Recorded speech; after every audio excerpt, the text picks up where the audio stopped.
పెద్దపల్లి జిల్లా రామగుండం సింగరేణి సంస్థ Medipalli open cast జీవితకాలం ముగిసినా ప్రభావిత గ్రామాల రైతులకు మాత్రం కష్టాలు తప్పడం లేదు.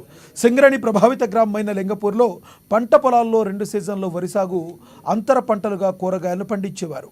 ఓపెన్ కాస్ట్ ఏర్పాటుతో 90% సాగు భూములను సింగరేణి సంస్థ సేకరించగా లింగాపూర్ గ్రామ శివారులోని సుమారు 20 మంది రైతులకు చెందిన 50 ఎకరాల విస్తీర్ణంలో ప్రస్తుతం సాగు చేస్తున్నారు. ఓబీ మట్టి కుప్పల పక్క నుంచి వరద నీరు గోదావరి నదిలో కలిసేందుకు కందకాలు తవ్వారు. అయితే వర్షంతో ఓబీ మట్టి కుప్ప కూలడంతో వరద కాలువ మూసుకుపోయింది. దీంతో ఏటా వర్షాకాలంలో ఎగువన ఉన్న చెరువులు, కుంటల ద్వారా వచ్చిన నీరు దిగువకు వెళ్లకుండా మట్టి కుప్పలు పక్కన ఉన్న పంట పొలాల్లోకి వరద నీరు చేరుతుంది. దీంతో పూర్తిగా పొలాలు నీట మునగడంతో రైతులు పంటలు వేయలేకపోతున్నామని ఆందోళన చెందుతున్నారు. ఇప్పటికైనా సింగరేణి యాజమాన్యం ఓబీ మట్టి కుప్పల పక్క నుండి వరద నీరు గోదావరిలోకి కలిసేందుకు కందకాలను తవ్వాలని రైతులు వేడుకుంటున్నారు. నేను ఒక కౌలు రైతును. 2-3 ఎకరాలు కౌలు చేస్తాను.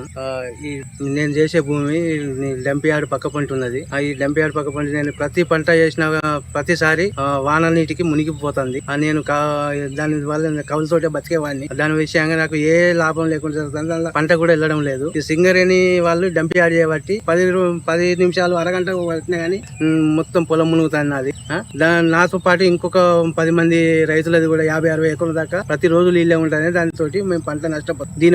దీని గురించి సింగరేణి వారు కానీ ప్రజాప్రతినిధులు దీన్ని పరిశీలించి దీని పరిష్కారం చూపించి దానికి ఏదైనా మార్గం చూపించితేనే మేము ఇంత వ్యవసాయం చేసుకొని బతికే వాళ్ళం. దాని దయదాలని మాకు పరిష్కారం చేయించాలని. నేను రామగుండం గ్రామ నివాసిని. నా పేరు కటికాని విజయరామ. సింగరేణి వాళ్ళు భూ సేకరించి ఆ యొక్క రామగుండం ఏరియా లోపల గోదావరికి భూమి సేకరించి దాని మీద డంప్ యార్డ్ చేసు లోపల మా పొలాలలో నీళ్లు పోలేకపోతున్నాయి. ఇంత ముందు పెచ్చేరు మొత్తం విలేజ్ మ్యాప్ ప్రకారంగా గోదావరిలో పడే కాలువ ఉండే, ఆ కాలువ మీద వాళ్ళు మట్టి పోసు లోపల మా నీళ్లు పోకుండా పోతున్నాయి. అందరికేమో నీళ్ళు లేక చేస్తున్నారు, మాకు నీళ్లు ఉండి చేసుకోలేకపోతున్నాం. దానికి ఏమి వాళ్ళు ప్రయత్నం ఏం చేయలేదు. దాని కాలువ కూడా తీయలేదు. తీసిన కాలువ కూడా సరే ఏదో ఒక జాడ మందం తీసి వదిలిపెట్టినారు. కాబట్టి ఇంత ముందు ఒకరి అది సివిఆర్ న్యూస్ కు ఇచ్చిన లోపల కొంచెం కాలువ పని మొదలు పెట్టారు. ఇప్పుడు సింగరేణి వాళ్ళు ఏమున్నది, మా డంప్ యార్డ్ నీళ్లు వస్తలో ఈ నీళ్ళు ఎక్కడ పోవాలి, మంగళకుంట, ఈ నేతలకుంట, ఊరకుంట, రామగుండం పెచ్చెరు, అన్ని చెర్ల నీళ్లు, షావుకారుకుంట, అన్ని చెర్ల నీళ్లు మా పొలాల కిందికి వెళ్లి గోదావరిలో పట్టడానికి కాలువ ఉన్నది. ఆ కాలువ మీద వాళ్ళు డంప్ యార్డ్ చేసు లోపల మాకు నీళ్లు పోలేకపోతే ఇక్కడ ఒక 50 ఎకరం దాకా.